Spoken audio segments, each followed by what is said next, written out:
Et en fait, je me suis sentie soulevée au-dessus de mon corps et je pouvais observer tout ce qui se passait dans la salle, dans un endroit très futuriste.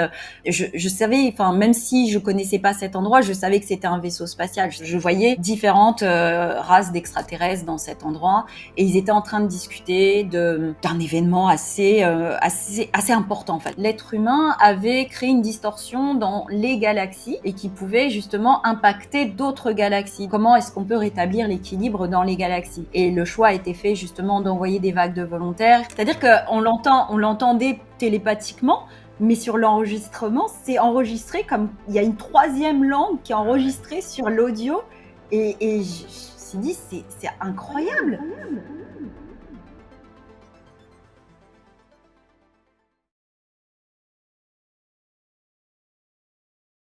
Bonjour à toutes et à tous, bienvenue sur Gaïa Méditation TV, je suis Stéphane. Alors si vous n'êtes pas encore abonné à cette toute nouvelle chaîne, je vous invite à vous abonner et à cliquer sur la petite cloche pour recevoir les notifications sur nos nouvelles publications. Alors aujourd'hui, nous nous retrouvons pour une nouvelle émission où nous allons voyager dans les mondes subtils, nous allons voyager dans le cosmos, nous allons parler de concepts métaphysiques, nous allons parler d'êtres de lumière et d'êtres non humains, dits extraterrestres, et pour cela nous allons accueillir tout de suite notre invitée du jour, qui est thérapeute, médium, conférencière et formatrice. Je vous demande d'accueillir chaleureusement Fatima Bouziane. Bonsoir à tous, merci de m'accueillir sur la chaîne de Gaïa TV. C'est un honneur et une immense joie de vous retrouver, Stéphane et tous les internautes. C'est vraiment un pur bonheur, vraiment. Merci de l'invitation. Eh bien, merci à toi, Fatima, d'avoir accepté cette invitation. Je suis heureux de te retrouver. Aujourd'hui, un sujet particulier, comme je disais. On va parler de concepts métaphysiques, on va aller dans l'espace, on va parler d'extraterrestres, et on va parler de tout ça à travers ce que tu as pu recevoir à travers ta pratique. Je l'ai dit au début, tu es thérapeute, mais plus précisément, tu es hypnothérapeute. Hypnothérapeute en hypnose spirituelle de régression. T'as été aussi formé à l'hypnose ericksonienne, à la PNL, hein, programmation neurolinguistique, la cohérence cardiaque, l'EFT, Emotional Freedom Technique. Voilà, tout un tas de formations. Tu as aussi suivi un cursus en neurosciences avec Greg Braden, Joe Dispenza, Bruce Lipton, j'en passe, hein, le CV, il est long. Donc voilà, je l'ai dit aussi, tu es médium de naissance. Donc tu Oui, proposes d'ailleurs sur ton site fatimabouziane.fr, si je ne me trompe pas, c'est bien ça? c'est .fr, oui, tout à fait. Voilà, fatimabouziane.fr, on vous mettra aussi un lien dans la description sous cette vidéo. Tu proposes voilà, tout un tas de choses en dehors des hypnoses. Tu proposes aussi de la guidance, des lectures d'âme, pardon. Voilà. Puis, à travers tout ce que tu as pu apprendre, tu as créé, on va dire, ta propre méthode. Et grâce à cela, quelque part, tu permets aux gens de voyager et d'obtenir des informations sur leur propre vie et toi-même, tu t'enrichis à travers ça. Et c'est ce que tu vas nous partager aujourd'hui dans cette émission particulière. D'ailleurs, les amis, on est avec une hypnothérapeute voilà, qui a tout un tas de compétences, hein, vous l'avez compris, elle est hypnothérapeute et médium. Donc c'est assez particulier, hein. Grâce à ça, elle peut quelque part accéder à tout un tas de choses pendant que les personnes sont en séance. Eh bien, avec Fatima, on a décidé de vous proposer à la fin de cette émission une hypnose en direct. Alors restez bien avec nous. À travers toutes tes séances d'hypnose, c'est vrai qu'en préparant cette émission, tu m'as dit que dans à peu près 80% de tes séances, il y avait des conversations avec des êtres non humains, des êtres de lumière, des êtres extraterrestres. C'est pour ça qu'on a décidé de faire cette émission. Et c'est vrai que depuis que tu es tout petit, en fait, tu as quand même été en contact avec tout un tas d'êtres. Alors c'est vrai qu'avant de rentrer dans le vif du sujet, pardon, eh bien on va parler un petit peu de ton parcours, comment tu en es venu à l'hypnose. Donc tu le disais, tu es médium de naissance. Est-ce que dans ta famille, il y avait des personnes qui étaient ouvertes à tous ces sujets? On va dire que dans mon parcours de famille, d'enfance, d'évolution, c'est vrai que je me suis sentie un petit peu isolée, seule. J'ai dû vraiment faire mes apprentissages par moi-même parce qu'effectivement, c'était pas courant d'avoir ce genre de connexion. Et puis surtout, je pouvais pas en parler. Quand j'ai commencé à avoir ces connexions, quand j'ai commencé à avoir ces contacts avec ces êtres, en fait, bah, je pensais que c'était mon imaginaire qui créait ça, en fait. Je pensais que c'était vraiment ma pensée qui créait ces phénomènes, qui créait ces connexions, et donc du coup, j'ai vécu dans cette forme de normalité toute ma vie sans pouvoir plus ou moins l'exprimer, parce que pour moi c'était normal, c'était mon quotidien, c'était quelque chose qui était ancré dans ma vie, et je c'est comme si tu demandes à un aveugle qu'est-ce que ça fait d'être aveugle, en fait. Bah, il peut pas te le décrire puisque pour lui c'est sa normalité. Donc moi c'était ma normalité, c'était ma vie de tous les jours, c'était ma réalité, de pouvoir avoir ces connexions et de vivre ces expériences. Bon, je te dis pas que c'était tous les jours, hein, mais c'était assez régulier, c'était assez quotidien. J'ai eu quelques expériences assez marquantes où j'ai eu des révélations. Et plus j'évoluais dans mon parcours, et plus en fait les messages étaient beaucoup plus clairs sur ma destinée et ce qu'on m'amenait, vers quoi on m'amenait, en fait. Au départ, c'était juste des connexions comme ça pour faire des rencontres, en fait, tu vois. Mais après, par la suite, ça a été plus des messages révélateurs pour me pousser vers un chemin qui a été euh, pour aider les autres, en fait. C'est surtout ça, en fait. C'était vraiment l'essentiel des messages que je recevais, c'était d'aider les autres et de guider les autres. Mhm. D'ailleurs, comme tu le disais, tu as eu tout un tas de connexions depuis toute petite. Mais même à 10 ans, avant de préparer cette émission, tu m'as dit qu'à 10 ans, tu as même dit à tes parents que, voilà, pour moi, on vit tous dans une simulation. Oui, exactement. J'avais déjà ce discours-là où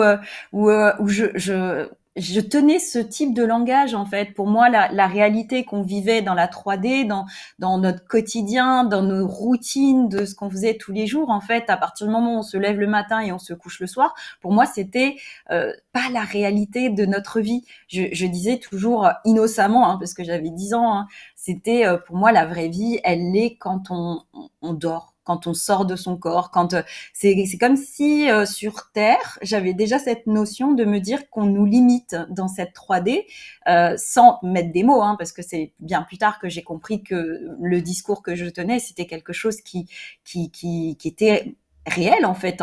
Donc toute cette réalité qu'on vit au quotidien, dans nos journées, dans nos routines, dans nos schémas répétitifs qu'on fait bah, tous les jours, hein, bah, pour moi, c'était pas la réalité. Et la vraie vie, elle était quand on s'endort et quand on peut sortir de son corps, en fait. Mhm. Alors, tu as un papa algérien, voilà, né en Oui, Algérie, ta maman polonaise, ton père c'est donc ça. berbère, plutôt des peuples voyageurs. C'est ça. Comment ils ont reçu un petit peu, voilà, ce que tu pouvais leur transmettre quand tu étais petite? Est-ce que c'était bien accueilli? Non, pas du tout, en fait. Bah, avec mon langage, et puis je pense que c'est quand on est enfant, on a tendance un petit peu à être dans notre imaginaire, avec des amis imaginaires. Donc, dans un premier temps, ils n'ont pas vraiment pris au sérieux. Enfin, c'était pas quelque chose où ils étaient dans l'interdiction d'avoir ce genre de discours. C'était juste, ouais, tu dis un peu n'importe quoi. Enfin, c'était pas pris au sérieux. Voilà, c'était plus pris à la rigolade. Par la suite, en fait, quand j'ai vraiment développé mes capacités et que j'en ai fait mon métier, dans un premier temps, c'était pas compris. C'est-à-dire qu'il y a vraiment deux énergies différentes. C'est juste, on comprend pas trop. Qu'est-ce que tu fais Donc même si j'expliquais, en fait, bah c'était un peu compliqué. C'était un peu je sentais qu'au niveau vibratoire, ça fonctionnait pas au niveau du langage. Jusqu'au moment où effectivement mon père, qui était très malade et qui avait la maladie de Parkinson, m'a demandé par magie, en fait, je sais pas qu'est-ce qui lui a pris à un moment donné. Il avait des blocages énergétiques au niveau des muscles, et ça faisait 3 semaines qu'il prenait des antidouleurs et ça ne passait pas. Et il me dit, est-ce que tu peux faire quelque chose pour moi? Moi, je le regarde, je dis, mais qu'est-ce que tu veux que je fasse? Il me dit, tu sais faire. Donc du coup, je lui ai fait un soin énergétique, j'ai posé mes mains et il avait plus du tout d'engourdissement. Et sachant que ma mère est issue du corps médical, donc pour elle c'était quelque chose de. Elle m'a dit, ok, donc mais qu'est-ce que tu lui as fait? Qu'est-ce que tu lui as fait? J'ai dit bah j'ai fait ce qu'il y avait à faire.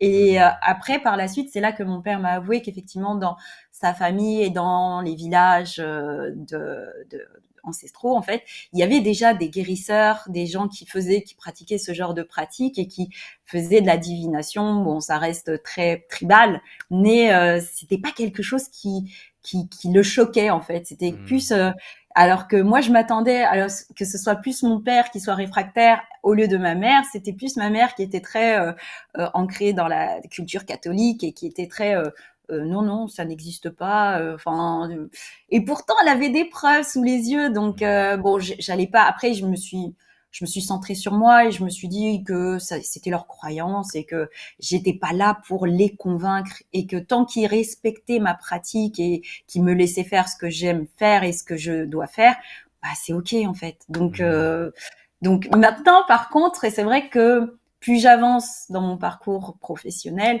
et là plus ils ont des preuves de ce que je fais, de la reconnaissance.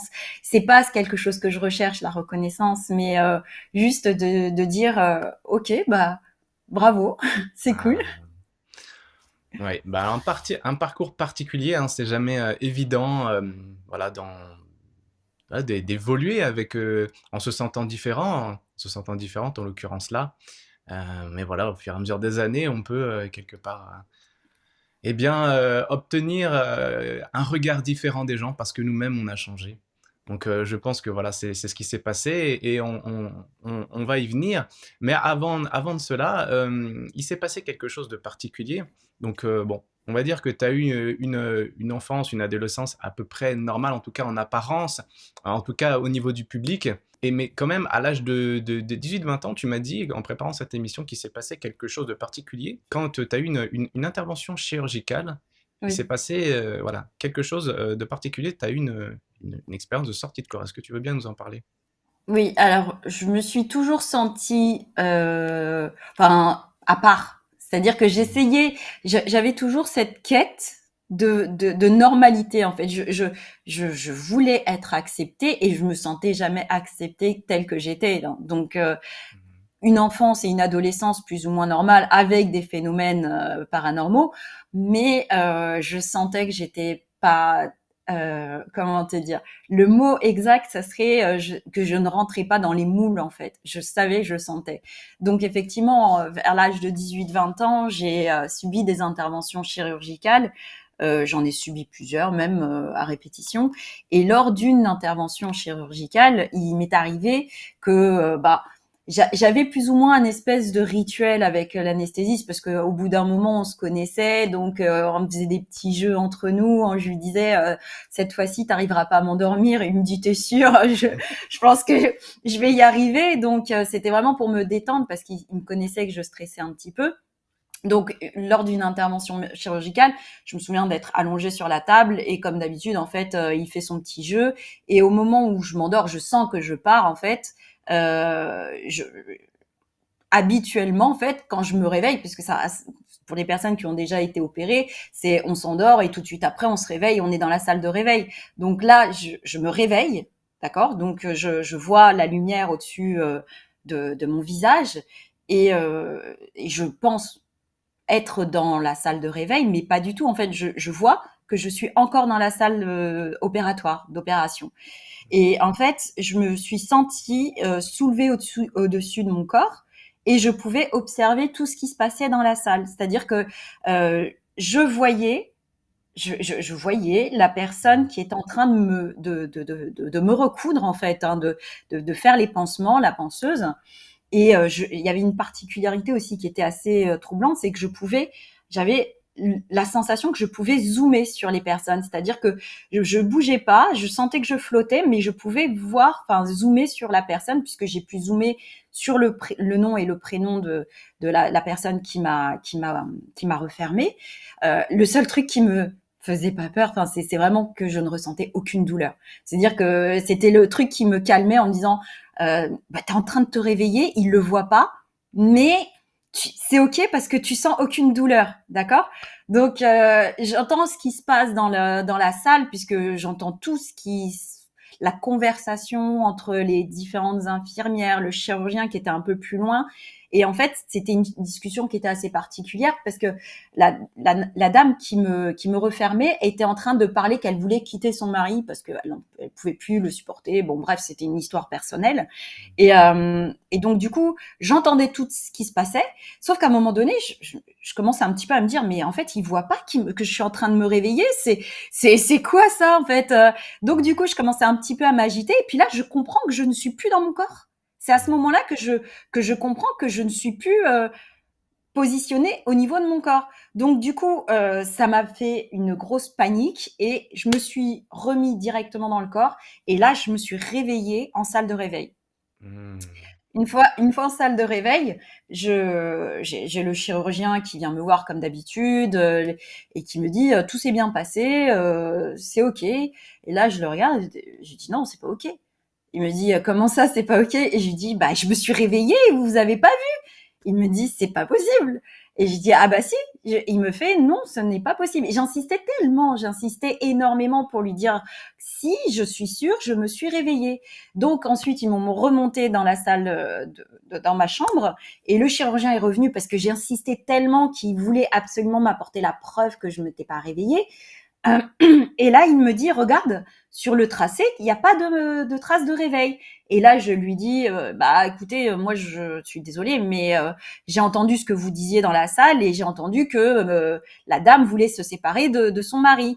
Et là, il me regarde un petit peu en me disant, mais comment elle a pu savoir puisqu'elle était réellement endormie? Et moi, pendant des années, longtemps, très très longtemps, j'ai pensé que enfin, c'était une erreur médicale, qu'on voulait pas euh, m'informer par rapport à ça pour des risques de procès, de procédures, etc., etc. Donc pour moi, j'étais restée dans. De toute façon, il me cache que je me suis réveillée et puis c'est Hmm. tout en fait. Hein. Donc à ce moment-là, par contre, à aucun moment je pensais que c'était une sortie astrale de corps hein. Astral. Ouais. C'était vraiment pour moi, c'était une erreur médicale qu'on voulait me camoufler. Voilà, c'est tout. Ouais. Bon, c'était presque une expérience de mort imminente, mais c'est vrai que tu souhaites pas forcément le qualifier de la sorte, puisque pour toi, Bah, c'était... c'est quand même j'ai pas la preuve Hmm. que mon cœur ait arrêté de Ouais, battre, ok, que ouais. je sois réellement morte, puisque pendant des années, je pensais que c'était une erreur médicale. Mais Hmm. effectivement, on peut assimiler ça à une sortie de corps ou une amie, mais Ouais, plus... Ouais. j'ai pas la preuve que je sois morte ou pas. Ouais, plus sorti de corps en tout cas. Mais en tout cas, tu as la preuve que tu es sorti de ton corps puisque tu as pu dire, tu as pu donner des détails, des informations Exactement, sur exactement, diverses choses alors que tu étais censé être endormi dans tous les cas. exactement. Donc, ouais, ouais. Euh, euh, donc voilà, il y a eu cette expérience. Donc après, bon, la Fatima grandit, Fatima se développe. Tu as une formation d'hôtesse de l'air, tu as même après travaillé dans le maquillage pour le cinéma, en particulier les films d'horreur. Donc il y avait quand Oui, même à travers, je dirais, l'hôtesse de l'air, la notion de voyage. Le maquillage, pour les films d'horreur, les films peut-être un peu de science-fiction, il y avait cette notion un petit peu de, bah déjà d'alternatifs, de science-fiction, de monde non ordinaire qui t'ont exactement. mené, ouais, qui t'ont mené quelque part à ta profession d'aujourd'hui, enfin ta profession qui est pluridisciplinaire et à l'hypnose notamment.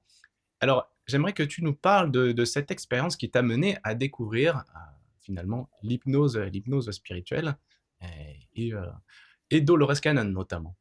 Oui, alors c'est assez perturbant parce que bah comme je l'explique depuis toujours en fait c'est ça a toujours été des signes et des synchronicités qui m'ont amené et guidé vers ma voie. Ça a toujours été comme ça. C'est je n'ai pas eu des enfin si il y a eu des évidences par rapport à mon parcours, mais ça a toujours été des petits signes, des petites choses qui ont été posées sur mon parcours qui m'ont amené vraiment à me développer dans cette pratique.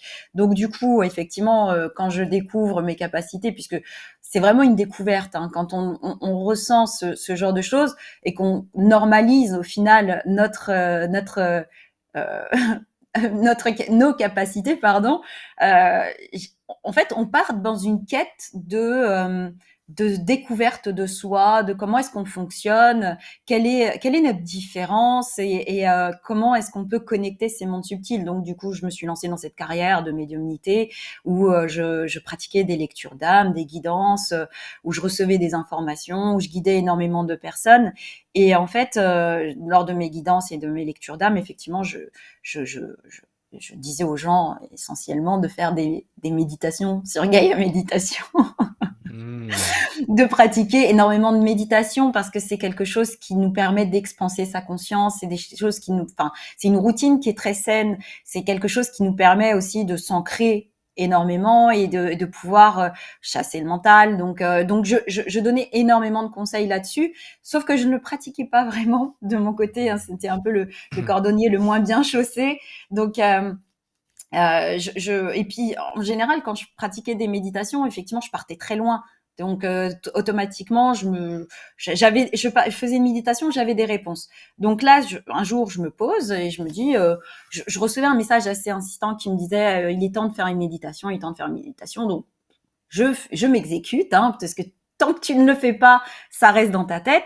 Donc je fais cette fameuse méditation, je mets des écouteurs, je mets un casque, enfin non, des écouteurs et j'écoute.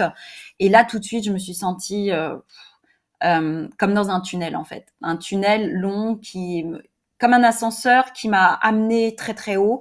J'arrive dans un endroit, c'était au-dessus de la terre. Donc c'est vraiment très très impressionnant parce que la Terre, on la connaît tous, hein, on a déjà vu des photos de la Terre. Sauf que là, en fait, quand je voyais la Terre, c'était comme si elle était vivante en fait. Je ressentais énormément le battement du cœur, l'énergie de la terre, comme si à l'intérieur de la terre, je pouvais ressentir toutes les vies, que ce soit les vies humaines, les vies des animaux, des végétaux. Enfin, je ressentais l'énergie de la vie en fait, et je trouvais tellement incroyable cette terre.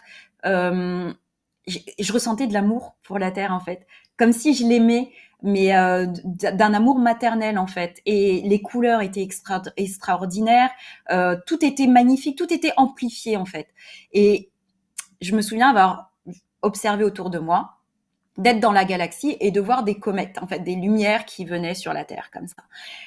Bon là, j'ai pas trop compris, donc j'ai vu ce spectacle. Pour moi, c'était magnifique, quoi. Puis là, j'essaye d'analyser, chose qu'il ne faut absolument pas faire.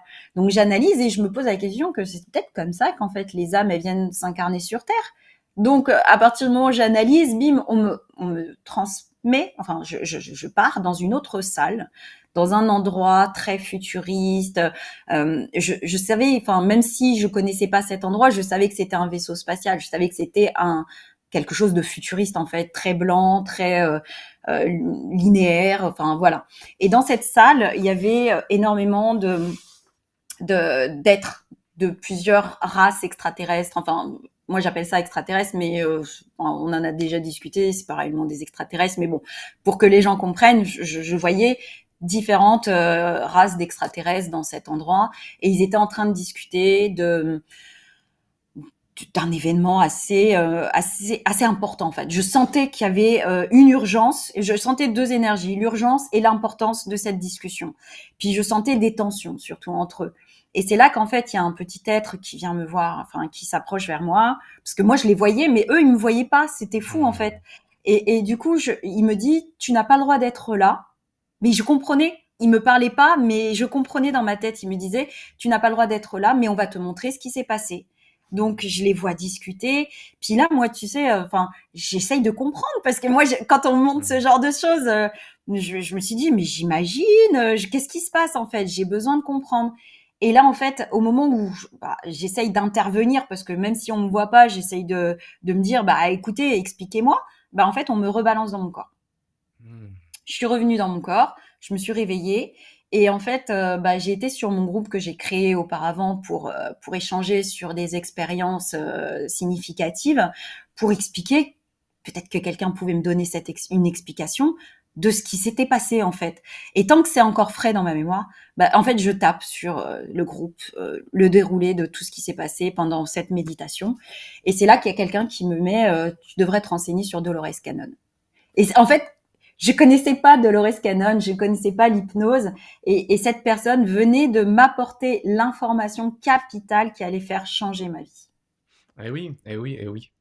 Donc bah, comme tu le sais, moi aussi, Dolores Cannon, c'est un point de référence pour moi. C'est vrai que c'est quelqu'un qui m'a beaucoup inspiré dans ses transmissions. Et donc, bah là, donc je comprends en tout cas que tu aies été, euh, qu'on t'a amené à découvrir Dolores Cannon parce que je pense que c'est le point de départ pour beaucoup de personnes. Et donc, grâce à ça, grâce à cette information, tu t'es formé à l'hypnose, voilà, Oui, de oui, façon oui, oui. globale, hein, l'hypnose spirituelle et régressive, hein, avec différentes personnes, hein, Michael Newton, Oui, Warren Weiss, Jean-Charles Chabot, évidemment oui. Dolores Cannon, hein, différents Oui. types de Et formations, Linda Bachman aussi, oui, Linda effectivement. Bachmann. Mm. Alors, ce que tu nous racontes dans cette méditation, dans cette expérience, c'est quand même particulier parce que tu as ces êtres dits extraterrestres, voilà, qu'on peut qualifier d'extraterrestres, qui se rassemblent, qui sont rassemblés et qui parlent, qui sont préoccupés par la Terre. Et ça, c'est ce dont parle Dolores Cannon précisément dans son livre Les trois vagues de volontaires. Et Oui, toi, tu n'avais oui. pas connaissance de ça. Tu connaissais même pas Non, Dolores Cannon.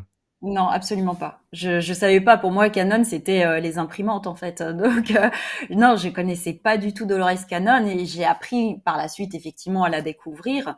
Bah tout de suite, quand on m'a donné ce nom, je me suis renseignée sur YouTube. J'ai vu ce que c'était l'hypnose parce que pour moi l'hypnose à l'époque c'était vraiment Mesmer où tu faisais de l'hypnose de spectacle, de l'hypnose de rue.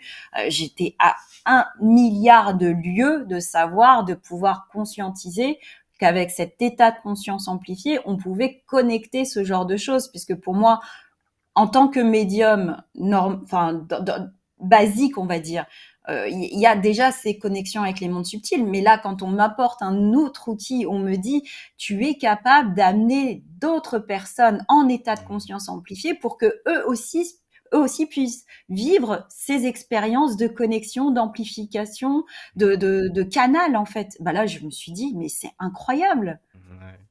Bah d'ailleurs, les amis, restez avec nous, hein. Comme je le disais au début de cette émission, Fatima nous proposera pardon, une hypnose en direct, spécialement pour vous, à la fin de cette émission. Donc restez bien avec nous. Alors Fatima, donc tu nous parles de cette méditation qui t'a amené à Dolores Cannon, l'hypnose, etc. Donc ce groupe d'êtres que tu as vu, d'êtres dits extraterrestres, est-ce qu'on pourrait dire que ce rassemblement, c'était le rassemblement de ce qu'on peut appeler la Confédération Galactique, Oui, c'est ça, c'est tout à fait ça, c'est ça? effectivement. Oui.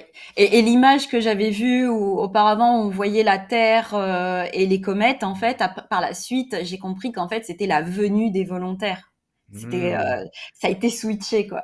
Et oui, oui, c'est ce dont parle Dolores Cannon dans son livre Les trois vagues de volontaires. Est-ce que tu voudrais justement peut-être nous parler de ça, des vagues de volontaires, peut-être les nouveaux volontaires aujourd'hui, et ce que tu as pu obtenir notamment à travers tes séances avec les différentes personnes qui viennent te consulter à propos justement de ces volontaires.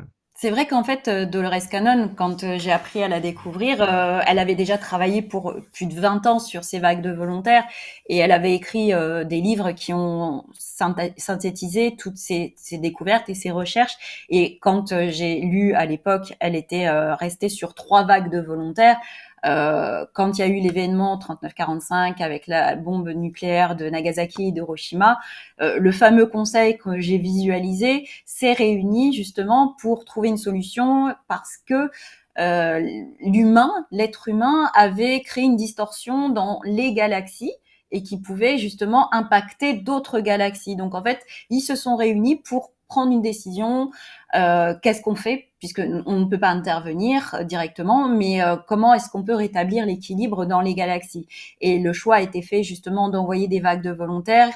Dolores Cannon en avait été compté 3. Donc une tout de suite après ce fameux conseil, une autre dans la vague New Age et une autre dans les années 70-80. Donc en fait ça c'est les 3 vagues. Sauf que bah par la suite ensuite on s'est rendu compte qu'il y a eu d'autres vagues de volontaires. Effectivement il y a eu, je peux pas les nommer puisque les nommer ça serait les limiter, mais je pense qu'on a régulièrement à l'heure actuelle des vagues de volontaires On peut les appeler comme on veut, hein, mais pour moi, effectivement, il y a d'autres vagues. Ça ne s'arrête pas à 3 vagues de volontaires. Et là, à l'heure actuelle, on est encore dans d'autres vagues de volontaires, puisque les travaux de Dolores Cannon s'arrêtent à 3.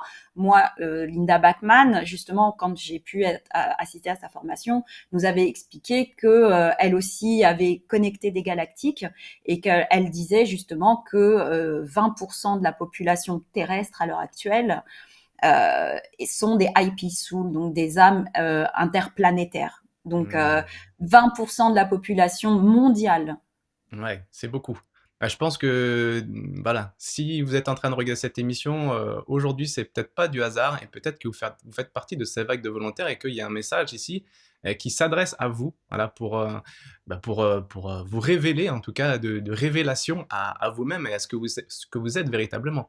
Donc, ces volontaires, ce sont des êtres qui viennent de l'univers, enfin, de d'autres planètes, d'autres dimensions. Il y en a même qui viennent de la source.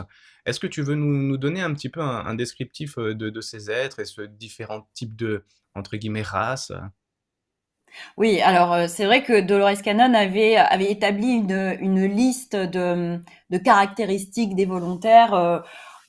Il y a une base, hein, c'est-à-dire que des personnes qui se sentent inspirées par tout ce qui est paranormal, qui ont une connaissance avec les mondes subtils, qui sont toujours j'aime bien sa phrase quand elle dit les yeux tournés vers le ciel, en fait, qui ont vraiment cette connexion avec les peuples extraterrestres. C'est pas quelque chose qui est perturbant. En fait, c'est comme si c'était la normalité. Se sentir aussi très exclu de la société, à part, contre toute forme d'injustice, la dualité, une connexion très puissante, très forte avec la terre, comme si la nature était quelque chose d'important qu'il fallait préserver sur Terre. Il y a aussi d'autres caractéristiques plus biologiques, c'est-à-dire que effectivement des intolérances, que ce soit des intolérances alimentaires, médicamenteuses, des allergies, des maladies auto-immunes. Ça peut être aussi des choses comme il y en a tellement. Ah, il y a un détail qui m'a fait rire, qui m'a fait très Mhm. rire. C'est quand Dolores Cannon disait que souvent les volontaires avaient l'impression d'être dans une fratrie, d'être un petit peu à part de cette fratrie, donc de penser différemment de la fratrie et de se sentir un petit peu adopté, en fait, de sentir que même dans les liens familiaux très puissants, des liens d'amour, hein, parce qu'on reste dans l'amour, hein, en fait, de se dire, mais en fait, ma famille, ma vraie famille, mon essence, elle n'est pas là, en fait, elle est Mhm. ailleurs. Et ça, c'est très caractéristique parce que tous les volontaires que j'ai eu en séance, et j'en ai eu, enfin, quasiment je t'avais dit 98% de mes séances, Ah oui. les gens viennent vers moi, c'est des volontaires. J'avais dit 80%, c'est 98. Non, 80% de IP Soul. Donc Ah ça, oui, c'est des de âmes extraterrestres. Mais moi, dans mes interplanétaire. séances, Ouais. ouais, voilà, c'est ça. Mais moi, dans mes séances d'hypnose, j'ai 90%, 98% de gens qui viennent en séance d'hypnose avec moi qui sont Mhm. des âmes volontaires. Donc Mhm. c'est pour ça que là, j'écris un livre où, si tu veux, la base de Dolores Cannon, moi je l'amplifie parce que bah forcément je continue à faire des recherches, je continue à travailler avec la base de son travail et puis d'amplifier justement Mhm. toutes les informations qu'elle a. Donc et la petite phrase sur se sentir exclu de sa famille, Mhm. je me souviens quand j'étais enfant, en fait, j'avais été voir ma mère pour lui dire maman, tu peux me dire la vérité, j'ai été adoptée, hein. Elle me dit, Oh. elle me dit, mais non, pas du tout. Et je lui avais demandé qu'elle me montre mon acte de naissance, mon extrait de naissance, parce que j'étais persuadée que, pourtant, avec mes sœurs, on se ressemble, hein, c'est comme toi, hein, enfin, tes frères, tu peux pas les renier. Mais moi, c'était pareil, en fait. On a tous la même tête, mais moi, pour moi, j'avais cette certitude, cette information de me dire, vous êtes sûr que vous êtes ma famille? Ah oui. Donc une volontaire aussi, Fatima. D'ailleurs, toi, est-ce que tu as des informations sur avant où tu étais avant de venir dans cette incarnation? Alors, c'est quelque chose qui a été très vague. C'est-à-dire qu'en fait, effectivement, j'ai posé beaucoup de questions. Je sens qu'en fait, les informations vont m'être révélées au fur et à mesure. La certitude que j'ai, c'est que je ne fais pas partie des âmes terrestres, hein. Ça, c'est une certitude. Je viens d'ailleurs d'une autre galaxie. J'ai visité pas mal d'endroits, hein, que ce soit les Pléiades, Sirius, des choses comme ça. Maintenant, d'autres informations, je sais que j'ai été déjà guide en fait. J'enseignais déjà tout ce qui était transmission d'informations. J'étais déjà dans la communication. Je sais que de par mes séances, il y a pas mal de missions, même si j'aime pas porter ce mot-là, hein, de missions de certaines âmes extraterrestres, comme il y a des âmes extraterrestres qui sont missionnées d'être des médiateurs sur Terre, en fait, Ouais. d'être dans l'entre-deux pour calmer des choses. Il y en a d'autres qui sont missionnés pour être guérisseurs. Il y en a d'autres pour être enseignants. Donc enseigner les choses, tu vois. En fait, moi, je sais que je suis là pour transmettre les informations et guider. Voilà. D'ailleurs, quand tu dis missionner, il y a aussi dans le terme volontaire une question de, enfin, il y a une volonté de venir. Il y a quand même un choix. Normalement, il y a, voilà, il y a ce libre arbitre. Ils ont pas, les volontaires n'ont pas été poussés à Non. venir. Ils ont dit, moi, je viens parce que quelque part, il y a une volonté d'aider. C'est ça, exactement. C'est-à-dire que au départ, quand j'ai commencé à faire mes séances d'hypnose, je débutais, hein, donc je posais toujours des questions et en fait, je me faisais recadrer là-haut, hein, tout simplement. Hein. À un moment donné, je posais toujours la question est-ce qu'elle a accepté J'ai posé cette question 3 fois. Et au bout de la troisième fois, il me dit mais il faut arrêter de poser cette question. Évidemment que la personne elle est volontaire. Hmm. Donc les questions inutiles, en fait, non. Volontaire, ça veut bien dire ce que ça veut dire.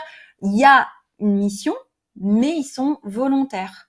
Et Ouais. aussi, il y a une particularité aussi importante chez les volontaires, c'est que ils ne savent pas qu'ils sont volontaires. C'est-à-dire qu'en fait, ils le ressentent de Ouais. l'intérieur.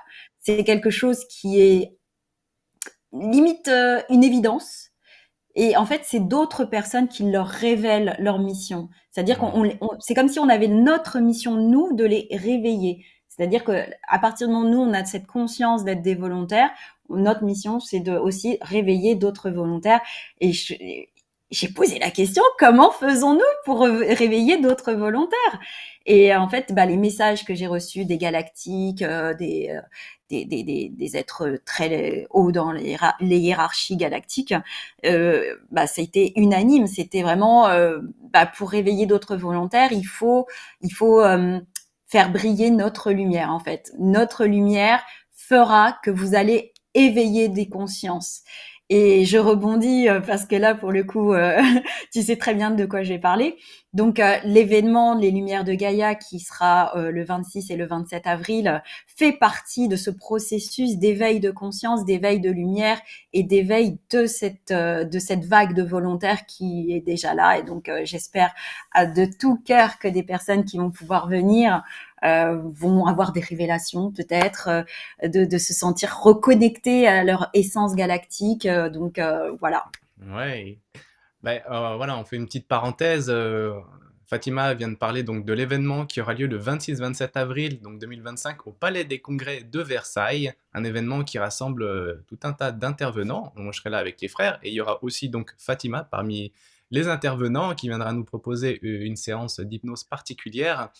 Et donc, je vous invite à prendre vos billets hein, si vous ne les avez pas encore pris. Hein. Ce sera sur 2 jours, encore une fois, un week-end, une expérience de transformation unique. C'est pendant un week-end où vous allez venir, vous allez être en immersion et vous allez monter en vibration. Donc vraiment, c'est quelque chose que vous n'allez pas retrouver autre part. Et donc, je vous invite à prendre votre billet dans la description sous la vidéo. Alors Fatima, tu nous as parlé donc de différentes choses voilà, sur les volontaires. J'ai envie de te demander quelle a été ta première expérience en séance avec ces êtres dits extraterrestres? Est-ce que tu pourrais nous parler voilà, de cette première connexion avec ces êtres dits extraterrestres ou galactiques?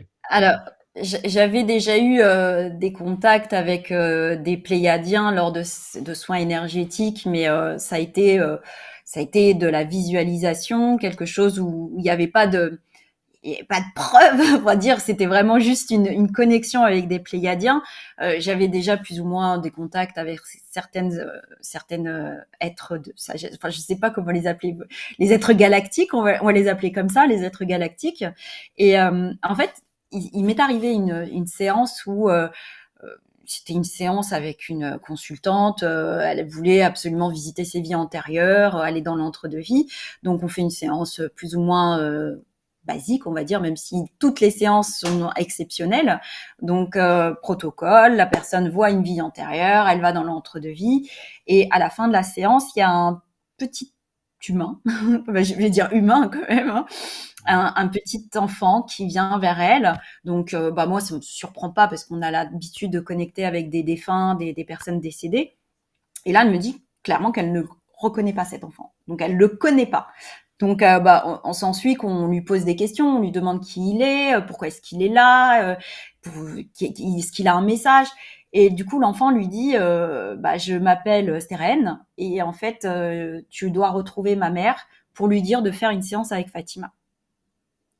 Donc, on a cette information, juste ça. Bon, on a visualisé plus ou moins l'enfant, puisque moi, je me connecte à la personne, donc j'ai les images aussi. Donc, on avait la forme physique de Steren. Donc, cette idée, en fait, de se connecter avec une personne qu'on ne connaît pas, ça a été assez perturbant, parce qu'on en a débriefé après derrière. Et elle avait juste une idée, c'était retrouver sa mère. Elle disait, c'est comme si on m'avait mandaté, il faut absolument que je retrouve sa mère. Donc, quelques jours après, elle fait des recherches, forcément, elle tape sur Facebook, sur Google, sur toutes les plateformes pour pouvoir retrouver cette mère. Et en fait, elle se retrouve sur une page Facebook commémorative de cet enfant qui est décédé quelques semaines auparavant d'un cancer. Ah oui, parce que donc Et elle a fait les recherches par rapport au nom de l'enfant qu'elle a au reçu nom de l'enfant, et oui, ensuite au elle a nom de l'enfant. retrouvé, pu retrouver Elle la a mère. retrouvé. Ouais, c'est Hmm. ça. Elle a pu retrouver la mère et vraiment l'enfant ressemblait, trait pour trait à l'enfant qu'on avait pu visualiser. Mais c'est assez délicat quand même d'aller voir une personne. On ne sait pas si elle a une connaissance de la spiritualité et de lui dire venez faire une séance d'hypnose régressive. Votre fils veut vous parler en fait. Donc moi je l'ai encouragée à aller parler à cette dame. Donc, elle lui a envoyé un message et quelques jours après, elle avait booké sa séance avec moi, en fait. Elle a senti cet appel de vouloir absolument faire cette séance avec moi. Donc, vu que cette personne habite en Bretagne, on l'a fait en visio. Donc, on fait l'anamnèse, je lui explique plus ou moins les termes parce que je connais pas son ouverture de conscience et je me dis quand même, elle a eu du courage de venir faire une séance d'hypnose régressive. Même si tu te sens poussé, c'est quand même une expérience qui est assez remarquable, quoi. Donc, elle a eu du courage. Donc, je prends vraiment le temps de tout lui expliquer. On fait donc une anamnèse qui dure très longtemps. Et s'en vient la séance. Donc elle commence à s'installer et au moment où elle s'installe, j'avais le visu parce que j'ai la caméra qui est sur elle, donc il n'y a aucun problème de connexion. Et au moment où on ferme les yeux, la caméra freeze.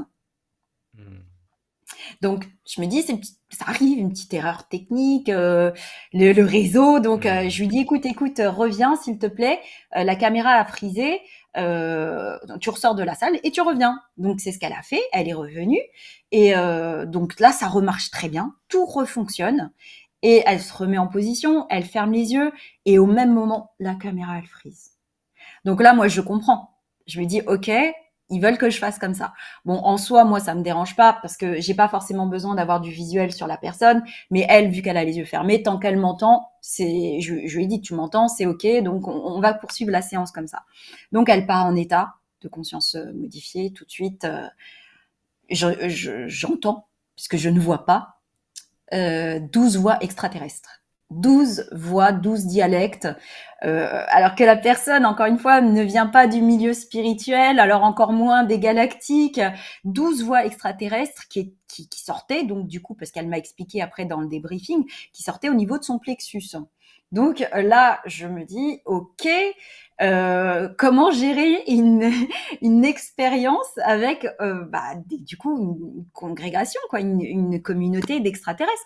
Donc j'essaye plus ou moins de commencer à poser des questions, de savoir qui ils sont, d'où ils viennent, pourquoi. Alors au départ, ça parlait dans des dialectes que je ne comprenais pas, donc je leur demande de me parler dans ma langue, donc dans la langue française, chose qu'ils font au départ. Donc ils me répondent aussi, je leur pose beaucoup de questions parce qu'effectivement quand on a la chance de pouvoir connecter avec des êtres aussi avancés, je pose des questions, je leur demande quelle est leur utilité pourquoi est-ce qu'ils sont là, comment est-ce qu'ils interfèrent, enfin non, ils interfèrent pas, mais comment est-ce qu'ils opèrent, qu'est-ce qui leur sont autorisés.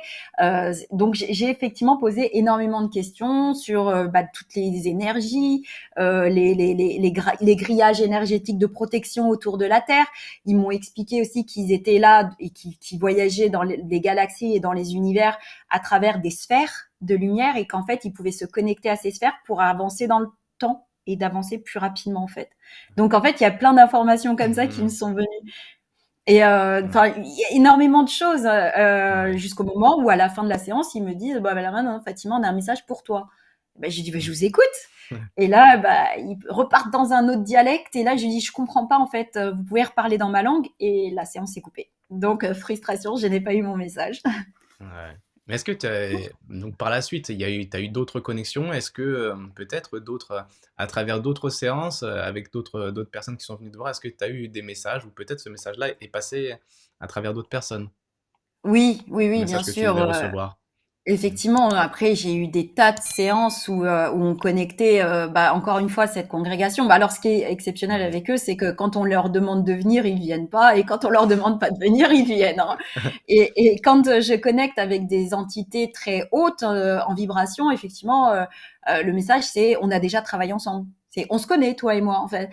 Tu sais que on a déjà parcouru pas mal de kilomètres ensemble. Enfin, tu sais, il y a toujours ces petits messages.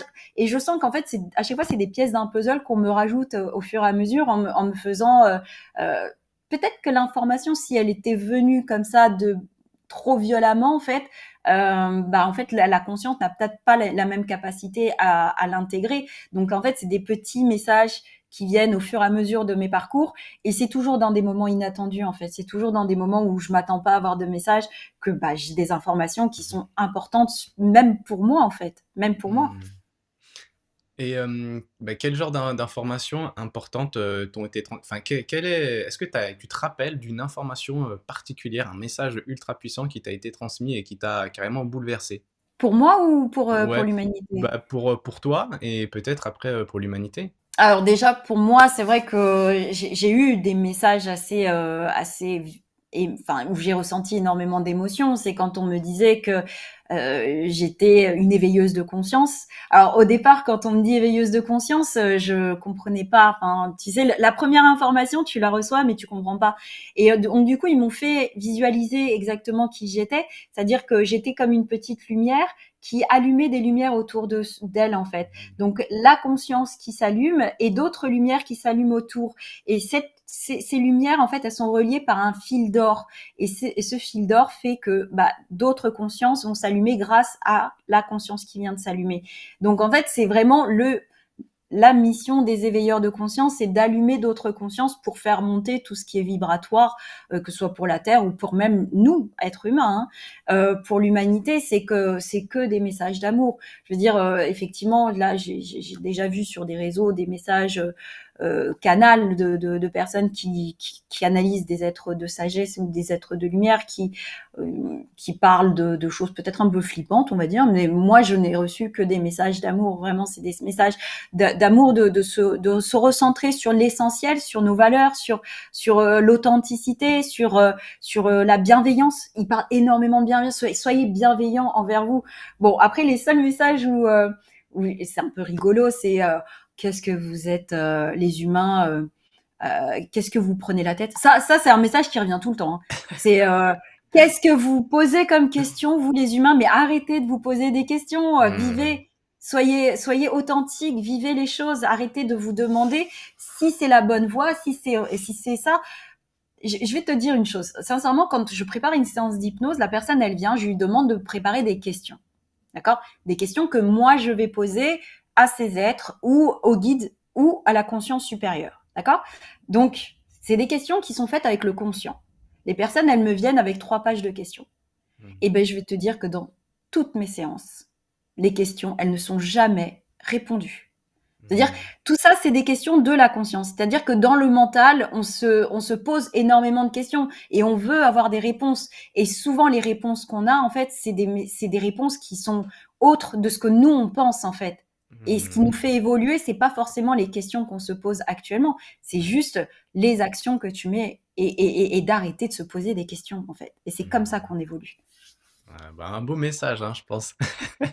À travers tous ces êtres qui viennent converser, transmettre des messages dans ces séances, est-ce que tu pourrais, est-ce qu'il y a tu pourrais établir une forme de catégorisation de ces êtres? Alors, moi, ce que j'ai pu comprendre, bon, comme il y a différentes ethnies, hein, je vais les appeler ethnies, même si je pense qu'à un moment donné, je vais me faire taper sur les doigts par rapport à ça. Race extraterrestre, il y a plusieurs endroits qui viennent différemment. Enfin, je sais qu'il y a des endroits où ils sont plus axés justement sur tout ce qui est guérison, tout ce qui est transmission de savoir. Enfin, il y a vraiment des enseignants, il y a vraiment des gens qui sont là justement pour aussi, comme je t'ai dit tout à l'heure, hein, être le médiateur de l'univers. Je ne connaissais pas cette fonction, je ne savais pas qu'il existait des médiateurs dans l'univers en fait pour éviter les conflits.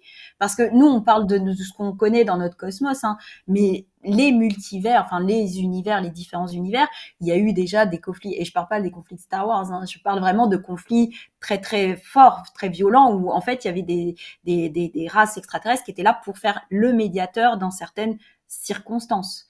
Et certains volontaires sont des médiateurs sur Terre. Et ça, c'est fou. C'est très drôle. Après, dans chaque classe, dans chaque ethnie, donc chaque race, Mhm.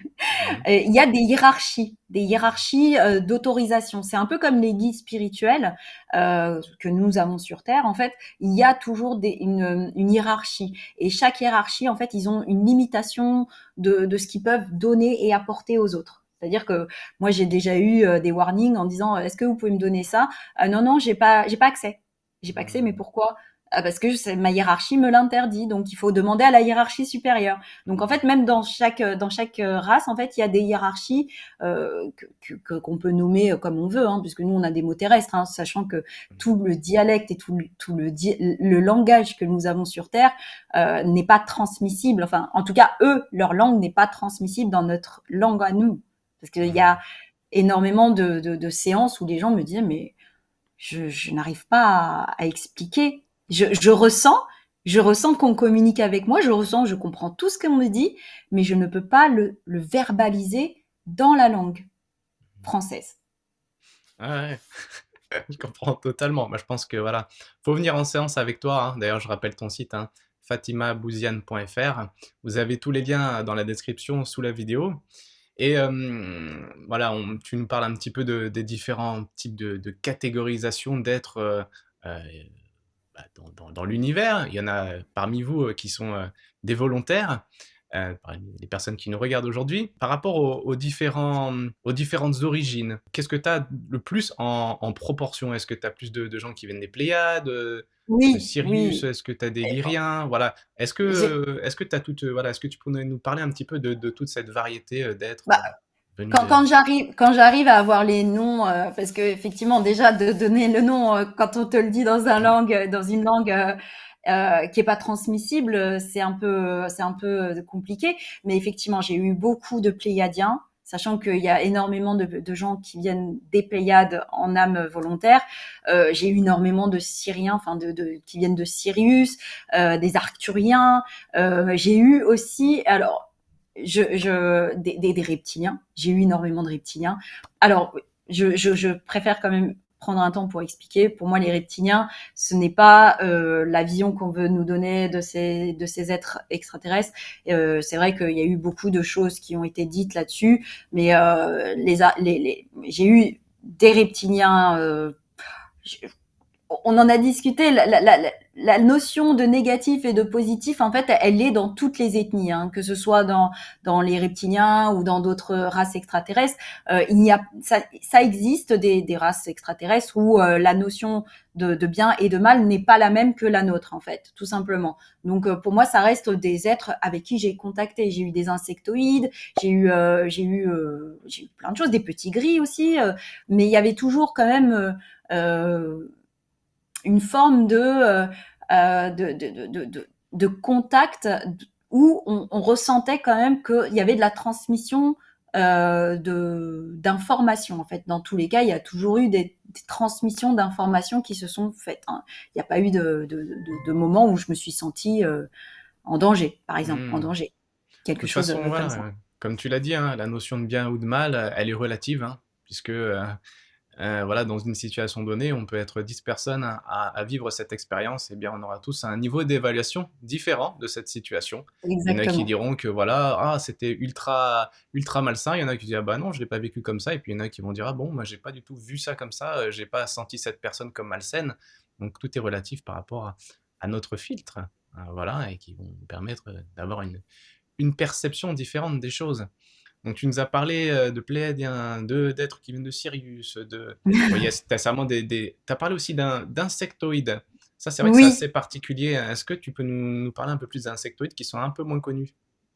Alors, les insectoïdes, j'en ai eu deux fois où la première fois c'était dans une séance avec une dame qui n'est absolument pas connectée, enfin en tout cas qui a aucune notion d'extraterrestre, hein. Quand elle était venue me faire une séance d'hypnose régressive, elle, son but, enfin en tout cas, parce que même si je demande aux gens de ne pas mettre trop d'attentes, de pas mettre trop de contraintes à l'expérience qu'ils vont vivre.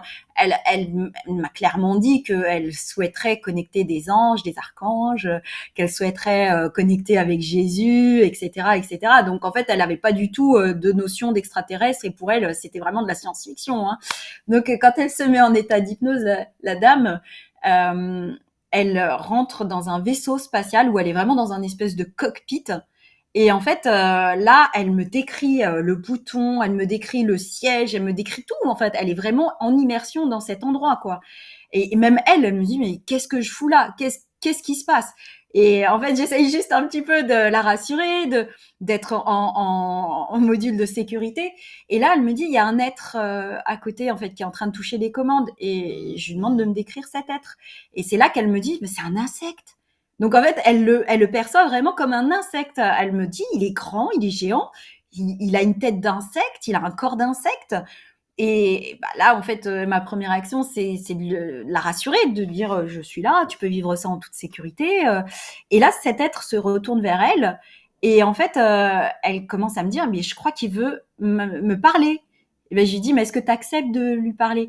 Et elle me dit, oui, oui, j'accepte de lui parler parce que je sentais qu'elle était en confiance. Et je lui demande de se connecter à cette énergie justement pour voir si elle ressentait une énergie de confiance ou pas. Et en fait, c'est à ce moment-là où en plus, c'était enregistré, donc c'était très drôle parce que pour le coup, du coup, je lui dis, bah, si t'es plus à l'aise ou si tu préfères, moi, je peux lui poser directement les questions. Et elle était OK là-dessus. Elle préférait que je lui pose directement les questions et elle reçoive la réponse. Donc, je commence à poser des questions à cet insectoïde. Et là, c'est pareil. Je pose des questions de savoir d'où il vient et qu'est-ce qu'il fait là. Et il répond dans sa langue. Et en fait, on l'entend sur la bande audio. C'est-à-dire Hmm. on l'entendait télépathiquement, mais sur l'enregistrement, c'est enregistré comme il y a une troisième langue qui est Ah ouais. enregistrée sur l'audio. Et je me suis dit, c'est incroyable, c'est incroyable. Et en fait, bon, il était là juste pour souvent, bon, faut pas non plus mettre trop d'espoir, même si on reçoit toujours des informations qui nous font évoluer. Souvent, ils sont là pour nous faire coucou, pour euh, pour nous faire évoluer. Ça, c'est beaucoup, beaucoup pour nous faire évoluer, pour nous transmettre des informations. Il y a aussi certains énormément les Pléiadiens qui sont là pour, les êtres de Sirius sont là aussi pour nous soigner énormément. C'est-à-dire que quand Hmm. on a la chance de se connecter avec eux, on reçoit aussi des méga soins énergétiques. Voilà. Ouais, d'ailleurs, t'as un exemple d'un être voilà, qui est venu prodiguer un soin à une des personnes qui était venue te consulter. En séance T'en as une. d'hypnose, on a quasiment 100% de séances où les personnes reçoivent des soins énergétiques. Mhm. C'est-à-dire que je n'ai jamais connu de séance d'hypnose où la personne en état de conscience modifié ne reçoive pas un soin énergétique. Alors si on connecte l'entre-deux-vie, du coup ça se passe dans la salle de régénération. donc salle de repos, salle de régénération.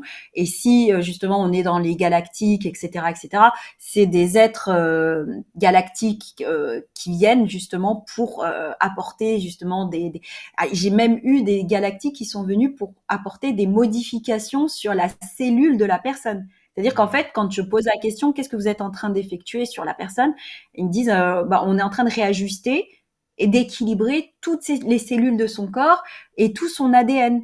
Parce que justement, elle avait besoin d'un réajustement sur les ADN. Et bon, c'est vrai que en hypnose régressive, quand on va dans les vies antérieures, en général, on travaille énormément avec l'inconscient, justement pour que la personne elle aille mieux. Mais quand on va dans les vies, dans l'entre-deux-vie ou dans les galactiques, là, c'est clairement des soins énergétiques très, très, très forts. Limite, des fois, je suis obligée de demander calmez-vous un peu. Vous êtes au courant que c'est un corps humain, en fait. Parce que la personne, des fois, c'est pas douloureux, mais c'est très intense, Ça très bouge. puissant. Ah, ça bouge, ça bouge. Bah, j'ai déjà eu un corps en lévitation, hein. La toute première séance que Ouais, j'ai faite, la toute première séance d'hypnose que j'ai faite, la personne, elle a lévité de 5 centimètres sur sérieusement. le lit. Ah Ah ouais, oui, oui, oui. Ah oui, oui. Ah, incroyable. du coup, j'ai très eu peur. Enfin, j'ai très eu peur. J'ai très eu peur. Vraiment, très eu peur. Très C'est-à-dire, hyper, ouais. quand ça s'est passé, on s'est regardé parce qu'on était un observateur, moi qui mettais la personne en état d'hypnose et le superviseur. Et en fait, on s'est regardé, j'ai fait, c'est normal ça? Ah ouais, ok, ok. Tu nous as parlé on a parlé tout à l'heure de la Confédération Galactique. Est-ce que tu pourrais nous en dire un petit peu plus qui ils sont, voilà, qui fait partie de cette confédération, nous parler peut-être de la hiérarchie, quelles informations tu as à propos de ce groupe et quel est leur objectif? Alors, euh, comme je t'ai expliqué tout à l'heure, la congrégation intergalactique, c'est essentiellement tout ce qui est décision, décisionnaire, enfin en tout cas équilibre dans les galaxies, hein. Donc moi, je n'ai pas eu de contact plus négatif comme certains peuvent le dire par rapport à ces êtres-là. Enfin, les messages que j'ai reçus de la congrégation ont toujours été des messages de bienveillance et d'amour, hein. Donc effectivement, la congrégation, c'est une multitude de rassemblements, un peu comme un conseil en fait, un conseil de plusieurs races extraterrestres où chacun a ses spécificités. Et en fait, chacun vient d'un coin de plus ou moins des univers ou de galaxies justement pour créer un ensemble et créer un groupe justement qui permet d'équilibrer un peu comme Chips, les shérifs. Non, je rigole. Là, je vais me faire engueuler. Ouais, parce qu'à chaque fois que je plaisante comme ça, attention, après ils sont là et ils me taclent, hein. Donc, en fait, c'est c'est un peu un groupe de personnes qui sont, enfin, de personnes, d'êtres, qui sont là justement pour amener de l'équilibre et pouvoir, alors, il n'y a pas de défense, il n'y a pas d'attaque, il n'y a pas de ce genre d'énergie de lutte et de dualité. C'est plus vraiment juste, ils circulent de galaxie en galaxie. Effectivement, on a la chance de pouvoir les avoir au-dessus de nos têtes, c'est génial. Mais ils ont aussi cette capacité de pouvoir se déplacer très rapidement et justement de transmettre des informations et peut-être aussi des soins énergétiques. Voilà, quand tu fais la demande, parce que si tu fais pas la demande, ça ne fonctionne pas. Ouais. Et dans les différentes catégories, c'est un peu compliqué à moi pour te dire avec le langage humain, tu vois, parce que pour moi, une hiérarchie, ça reste, tu sais, très armé. Mais moi, je veux pas avoir cette connotation avec l'armée, Hmm. puisque ce n'est pas une connotation d'armée, en fait. Oui. Ils sont tous égaux, mais avec une hiérarchie. C'est tout ce que je peux te dire. C'est qu'en fait, effectivement, il y a une égalité, c'est un équilibre entre chacun, c'est-à-dire que chaque parole est écoutée. Sauf que effectivement, il y a différentes hiérarchies par rapport à des autorisations. C'est plus par Hmm. rapport à ça. C'est-à-dire que un être va avoir plus d'autorisation de te transmettre des informations. C'est plus dans ce sens-là.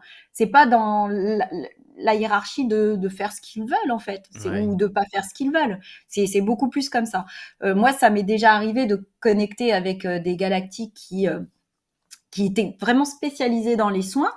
Et quand je demandais une intervention sur la personne qui était qui avaient besoin d'être nettoyés, il me faisait, enfin, en tout cas, il m'accordait, parce qu'il y a toujours des accords. Hein, attention, hein, c'est là où le mot hiérarchie a tout son sens, hein, parce que c'est accordé ou pas accordé, approprié ou pas approprié. Ça, c'est des termes qu'ils ont tout le temps, tout le temps. Et Hmm. c'est là que, en fait, tu te dis, ok, c'est pour ça qu'il y a une hiérarchie, parce que quand c'est approprié, c'est dire que c'est juste pour la personne, et quand c'est accordé, ça veut dire que la personne est en accord avec ça. C'est-à-dire que la Hmm. personne et l'être aussi est en accord avec ça. Et quand c'est pas approprié, ça veut dire que la personne a besoin d'évoluer avant de recevoir l'information. Et quand c'est approprié, la personne reçoit l'information. Et quand j'essaye un petit peu de switcher, parce que du coup, tu vois, des fois, moi, je suis une curieuse, j'ai besoin d'avoir des informations. Alors, soit on me recale tout de suite en me disant, tu dis à l'humaine d'arrêter de parler. Donc ça, je l'ai entendu 1 milliard de fois. Ou alors, non, c'est pas accordé. Non, il faut demander. Et j'ai même demandé à parler au supérieur. Hmm. Des fois, c'est pas accordé non plus, hein. Mais des fois aussi, c'est accordé. Donc c'est pour ça que, en fait, une séance d'hypnose régressive, en tout cas avec moi, je mets pas d'intention, et c'est à part pour les lumières de Gaïa où là je vais mettre une intention, et je vous fais la surprise justement Hmm. de vous révéler ça quand on sera vraiment sur scène, et pour vous expliquer pourquoi est-ce que je mettrai cette intention là, parce qu'il y a vraiment quelque chose de spécifique qui vous attend. Là en fait, quand je fais une séance au quotidien, je ne mets pas d'intention, puisque je ne connais pas déjà si ça va être accordé ou pas accordé. Mais dans tous les cas, la personne, elle recevra toujours quelque chose. Tu comprends? Hmm. Mais par contre, là, dans les lumières de Gaïa, je vous prépare une belle surprise. Ah. Bah, on a hâte, hein. 26-27 avril 2025, les amis. Vous avez le lien dans la description sous la vidéo. Par rapport à toutes tes séances, tu nous as parlé un petit peu de quelques messages qui étaient transmis. Est-ce qu'il y a eu un message particulier pour les temps actuels qui t'a été transmis à travers un de tes consultants? Oui, C'est vrai que je pense que beaucoup de gens se posent la question sur l'avenir, qu'est-ce qui se passe dans le monde, etc. Est-ce qu'il y a quelque chose de particulier qui ressort à travers tes séances récemment et qui pourrait éclairer les personnes qui nous regardent? c'est vrai que c'est les dernières séances, et ça doit faire à peu près même 2 ans que j'ai ce genre de messages qui ont complètement changé de vibration. Les messages que je reçois, enfin en tout cas que les consultants reçoivent, et que du coup, j'en profite aussi de demander des messages pour l'humanité, à ces êtres, quand on a la chance de les connecter. C'est de surtout ne pas céder aux peurs, en fait. La peur, c'est quelque chose qui va nous freiner énormément dans notre progression. C'est limite en fait un auto-blocage, en fait, c'est de l'auto-sabotage. Et tant qu'on est dans cette vibration de peur, en fait, on ne peut pas avancer et évoluer. La Terre évolue. En ce moment, les vibrations de la Terre évoluent énormément. Ça a été aussi des messages qui ont été très forts, hein, très courants, en fait, très courants, les messages que la vibration de la Terre est en train de monter. Je suis pas en train de te dire, tu sais, j'ai eu beaucoup de messages sur 4D, 5D, etc., etc. Les derniers messages que j'ai reçus, c'est qu'en fait, la 5D a toujours été là, en fait, toujours. On a la possibilité, nous les humains, quand on n'est pas dans la peur, de Hmm. pouvoir se connecter justement à toutes les dimensions, et de pouvoir augmenter notre vibration. Et donc, du coup, en augmentant notre vibration interne, on augmente la vibration de la Terre. Et c'est ce qui est en train de se passer, puisque des événements comme les lumières de Gaïa permettent justement de faire évoluer, d'éveiller des consciences, donc forcément à un effet domino. Donc à partir du moment où on éveille des consciences, on éveille des personnes, et en même temps on réveille d'autres Hmm. personnes.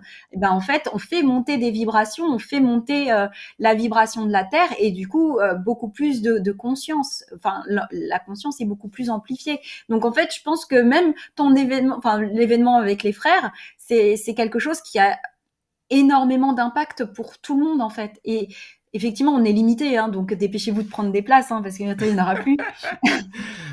Voilà.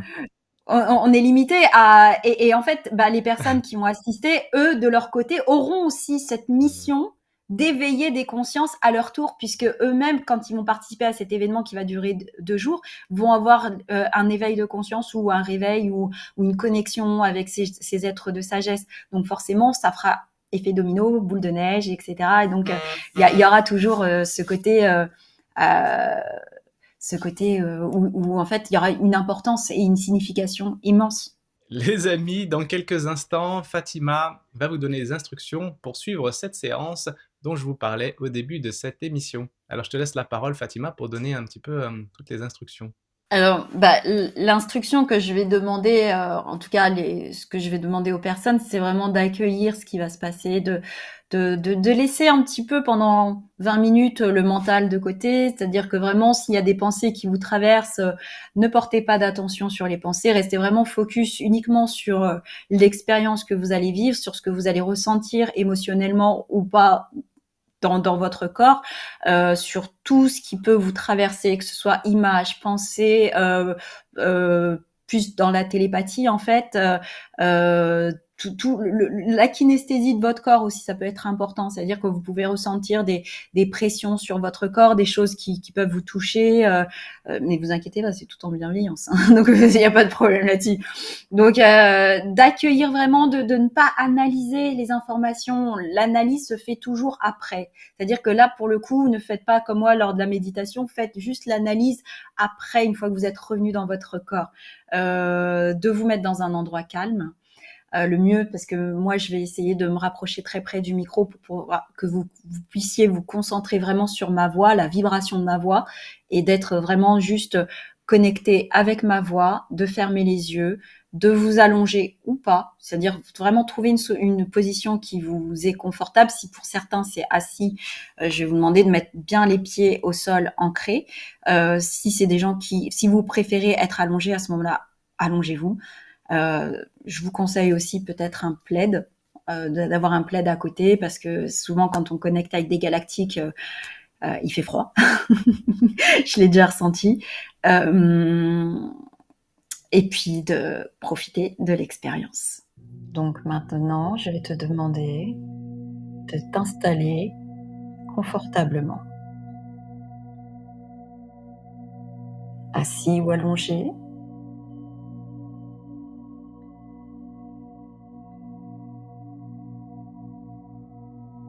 De fermer tes yeux et de laisser ton corps se reposer tranquillement.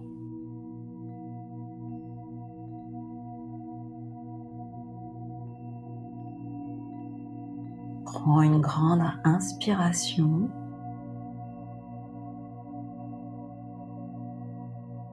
Puis expire lentement.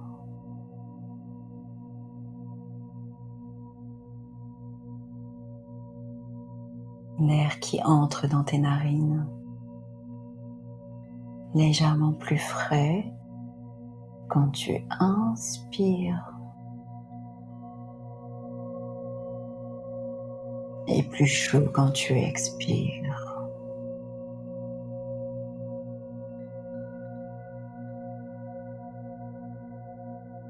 Alors écoute, tu peux peut-être même arriver à entendre ta propre respiration.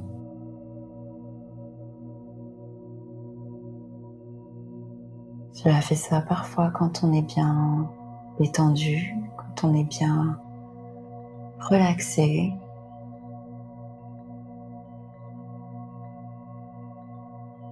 On arrive à entendre sa propre respiration.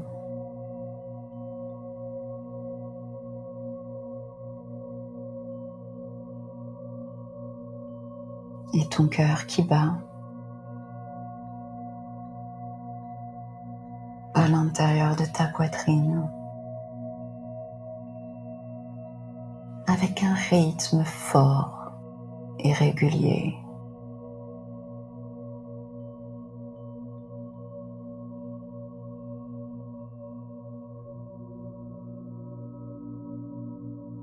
Porte ton attention sur ton chakra du cœur, au centre énergétique de ta poitrine.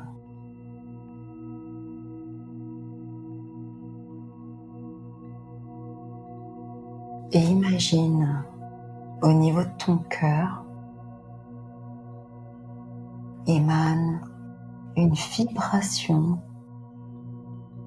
qui voyage à travers toutes les dimensions à travers le temps et que cette vibration arrive directement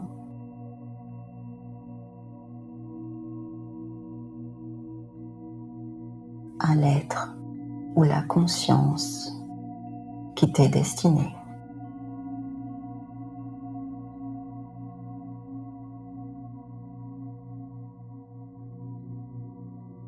Imagine maintenant que cet être a bien reçu cette demande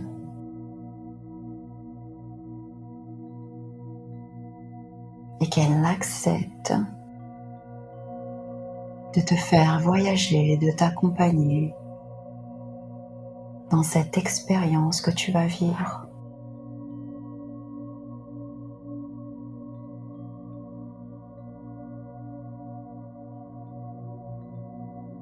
Alors on peut prendre un instant pour les remercier pour toute l'aide que tu vas recevoir et que tu reçois déjà. Car il est certain, quand on fait ce genre de demande, ce genre d'expérience, pour son bien-être total en tant qu'âme,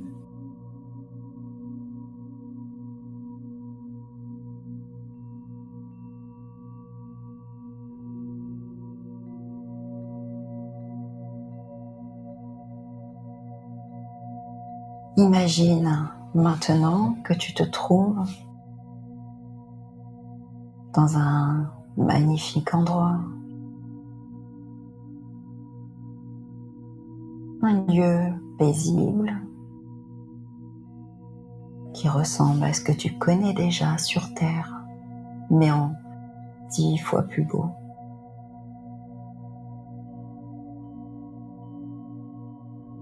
Il peut s'agir d'un jardin, d'une montagne, d'une clairière ou d'une plage. Laisse sortir ce merveilleux endroit. Tu te sens toute confiance et en pleine sérénité.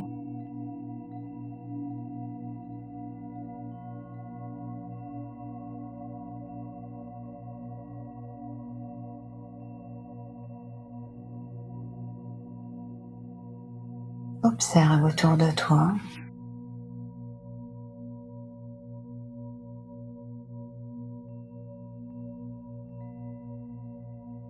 Tu as remarqué un chemin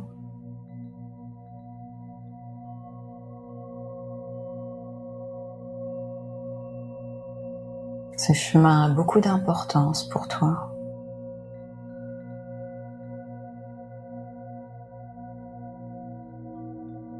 Et si tu l'as pas déjà fait, laisse-toi guider, comme transporté sur ce chemin.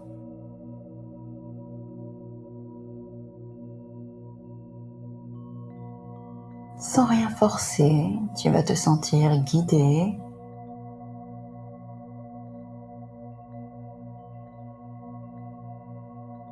Et chaque pas te conduit vers un endroit plus vaste,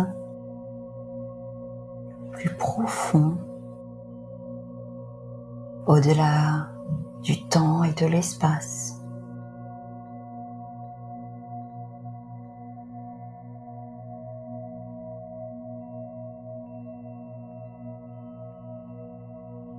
Au bout de ce chemin, une porte lumineuse se matérialise. Observe la forme, la texture. Est-ce qu'elle a une particularité?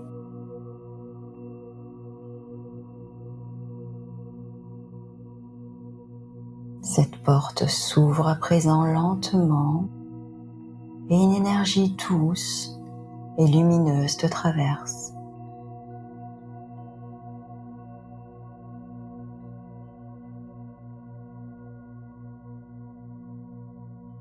En traversant cette porte, Tu ressens un frisson comme si tout ton être entier s'alignait avec ta véritable essence.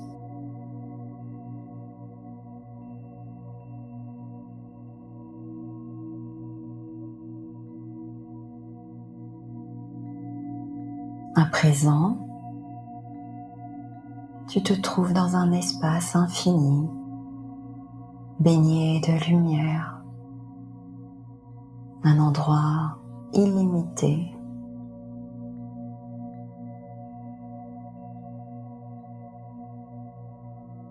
Observe autour de toi.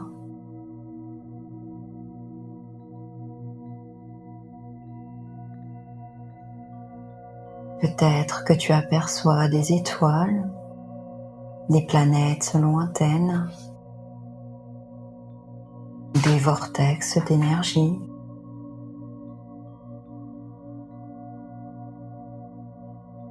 Ou ressens-tu simplement la présence familière d'êtres de sagesse, d'êtres galactiques qui ont énormément d'amour pour toi?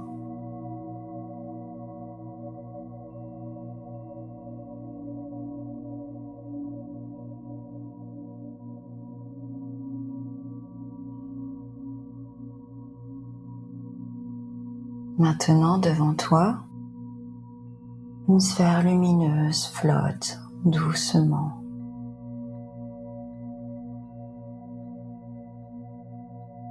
Elle est une porte spéciale vers les souvenirs de ton âme.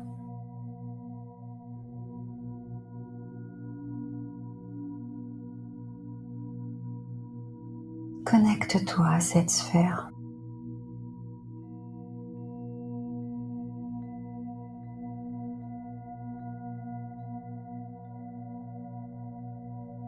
En posant ton attention, elle s'active automatiquement vers un autre monde,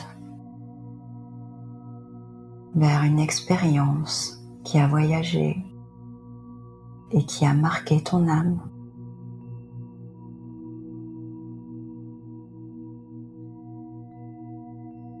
Laisse venir les images, les sensations. Peut-être as-tu un corps différent? Peut-être es-tu sur une autre planète? Ou même au sein d'un collectif, d'un groupe de galactiques.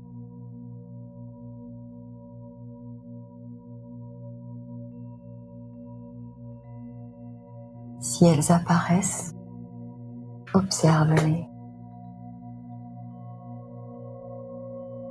Qui sont-ils pour toi? Ont-ils un message pour toi?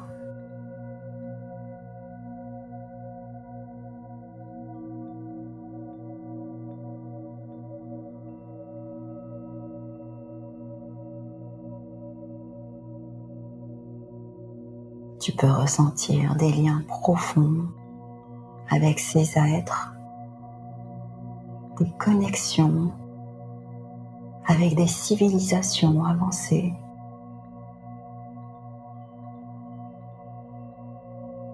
Peut-être ressens-tu une énergie venant des Pléiades, d'Arcturus ou d'autres dimensions.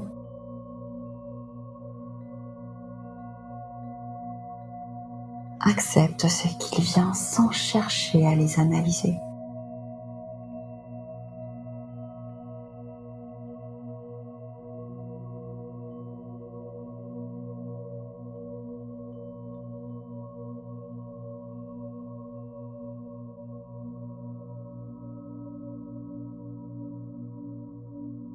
Et maintenant, on va demander à ce qu'un portail s'ouvre pour toi, t'invitant à explorer encore plus loin.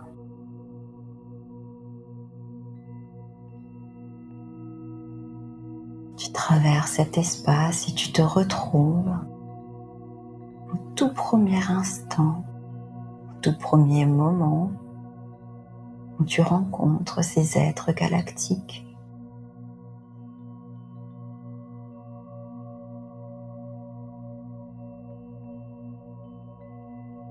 énergie te semble familière, réconfortante.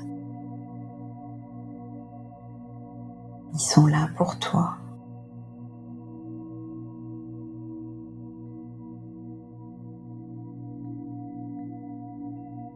Tu peux leur poser une question intérieurement.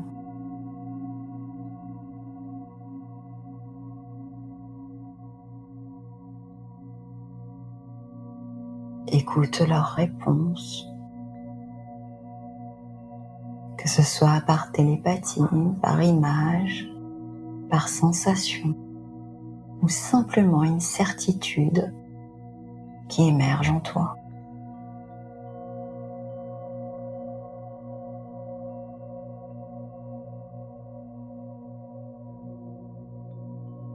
Il t'aide à comprendre qui tu es,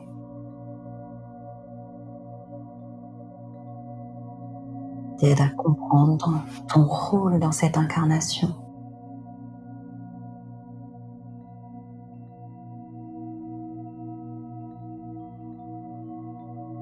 ton lien avec l'univers,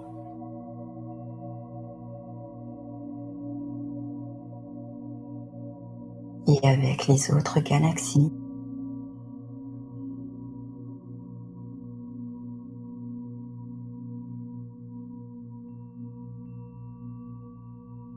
Car il est certain, quand on fait ce type de voyage, à présent, tu as la certitude que tu es une âme voyageuse.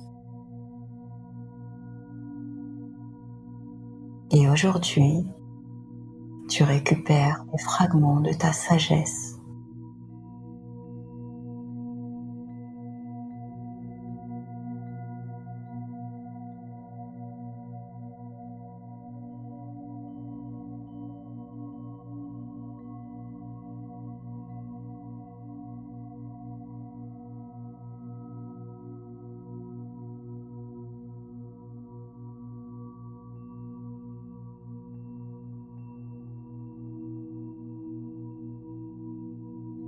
Donc maintenant, on va se préparer à revenir, sachant que tout ce que tu as vécu dans cette expérience, ayant une meilleure compréhension de qui tu es, va s'intégrer en toi dans toutes les cellules de ton corps. Et on va également donner la suggestion que cette nuit, quand tu vas dormir et les nuits qui vont suivre, tu vas pouvoir faire des rêves pour intégrer toutes ces informations, peut-être même des rêves pour accéder à davantage d'informations.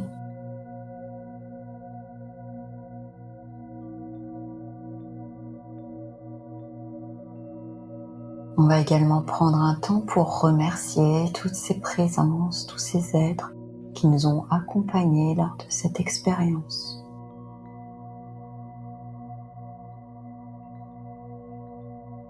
Ces êtres qui ont énormément d'amour et de respect pour toi.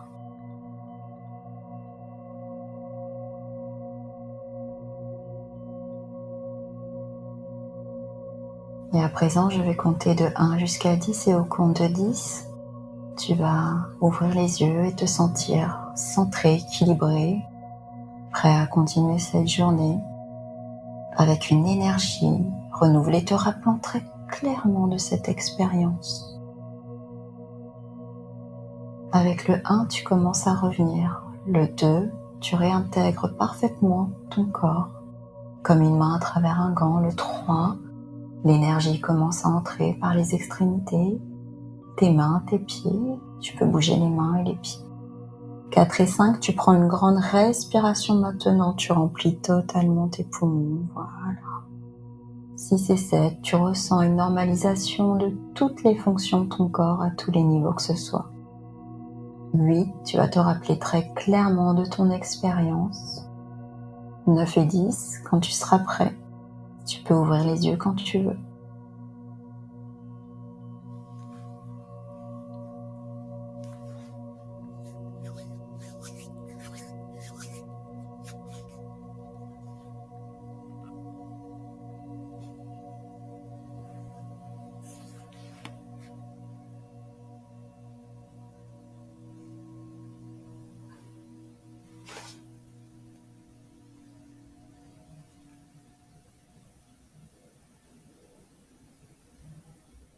Merci pour ce voyage magnifique, Fatima. Euh, je pense que voilà, toutes les personnes qui ont vécu cette séance, ce voyage, n'hésitez pas à laisser des commentaires sous cette vidéo. Comme ça, je pense que on les lira avec grand plaisir. Avec grand plaisir, je prendrai le temps de répondre. Mhm. Merci, merci, merci, Fatima. Euh, alors, Fatima, on te retrouve pour toutes les personnes qui souhaitent te contacter. On va le mettre ton site à l'écran, fatimabouziane.fr. Sous cette vidéo, il y a aussi tous tes liens, Facebook, Instagram. Dans ton actualité, on l'a dit tout à l'heure, tu seras le 26-27 avril 2025 au Palais des Congrès de Versailles pour les Lumières de Gaïa et tu nous proposeras une séance particulière. Euh, voilà. Et du coup, tu viens? Du coup, oui, je serai là aussi. Voilà, je serai là avec tous les frères. Il y aura Fatima donc, et puis après tous nos autres amis, vous les voyez Les sur autres l'affiche. intervenants, ça va être Oui. incroyable, faut vraiment venir. Ça va être 2 journées exceptionnelles. Et oui, donc vous avez un lien dans la description pour prendre votre place. Et puis, au niveau de l'actualité, peut-être que tu peux nous dire deux mots. Tu es, en train d'écrire 2 livres et en train Oui, de produire un oracle aussi. exactement. En fait, j'ai 2 livres qui sont déjà écrits, donc en fait, ils vont paraître dans pas très longtemps. Et j'ai un oracle aussi que j'ai déjà créé et que du coup, je propose en co-création avec une personne particulière à mon cœur, qui est ma femme. Non, je plaisante. C'est la tienne. Non, non, Ouais. effectivement, avec Sarah justement, qui est graphiste et qui est très connectée, j'ai la chance qu'elle ait accepté de pouvoir participer à cette création d'oracle justement sur les endroits, parce que cet oracle aura vraiment une particularité où on pourra visualiser des endroits, des donc lieux, émotions et vie antérieure en fait. Donc ce sera un très gros projet. J'en dis pas trop parce que je préfère garder des surprises, mais ça va être très très très très puissant, très fort, très énergétique. Donc oui, j'ai un oracle aussi en préparation. J'ai aussi des conférences qui vont être à partir de la rentrée de septembre 2025, justement, où je vais pouvoir mettre toute la salle en état d'hypnose. Et puis après, si des personnes veulent me voir en individuel, je pratique toujours des séances en visio et en présentiel. Voilà. Ouais, hypnose, lecture d'âme, guidance. Lecture d'âme. Mm. Voilà, tout ça, vous retrouvez toutes les informations sur le site fatimabouziane.fr. Vous avez les liens aussi dans la description. Bon, ben, pour toutes les personnes aussi, ben, je le rappelle quand même, hein, toutes les personnes qui ne sont pas encore abonnées, abonnez-vous à la chaîne et cliquez sur la petite cloche. Et si l'émission vous a plu, mettez un petit like, vous partagez la vidéo, et puis dites-nous aussi dans les commentaires ce que vous avez pensé un petit peu de tout ce qui a été partagé aujourd'hui. Je vous remercie toutes et tous d'avoir été présents. Et puis, je vais laisser le mot de la fin à Fatima. Et je te remercie du fond du cœur d'avoir accepté cette invitation, de nous avoir transmis tous ces messages et de nous avoir transporté dans ce voyage hypnotique à la rencontre voilà, d'êtres voilà, Galactique. galactiques. Je te laisse Bon, le en tout cas, message de la fin. je te remercie encore profondément, Stéphane, pour de m'avoir accordé cette émission et en tout cas de m'avoir invité sur la chaîne de Gaïa Méditation TV. Je remercie bien évidemment toutes les personnes qui nous ont suivis aujourd'hui et encore une fois, n'hésitez pas à faire un retour puisque je lirai chacun des commentaires et je prendrai vraiment le temps de vous répondre. J'adore avoir des feedbacks des gens en fait, donc des retours d'expérience, c'est quelque chose qui me nourrit profondément. Donc n'hésitez pas à laisser des commentaires, à liker la vidéo pour que je puisse un petit peu pas oublier non plus de revenir parce que du coup j'aurai la notification. Je suis très très heureuse et vraiment de pouvoir participer à ce genre d'expérience qu'on vient de faire parce que j'ai l'impression qu'en fait un peu comme le petit colibri, ce genre d'expérience, petite expérience ou grande expérience, en fait, fera toujours qu'on avancera et qu'on pourra justement éveiller davantage de personnes. Donc, j'ai une reconnaissance infinie de pouvoir pratiquer cette pratique. Donc, merci encore à tous ceux qui nous ont suivis aujourd'hui. N'hésitez pas à me contacter si vous avez des questions, si vous avez quoi que ce soit. Et venez aux Lumières de Gaïa si vous voulez me rencontrer, si vous voulez nous rencontrer, si vous voulez participer à un week-end de fou, quoi.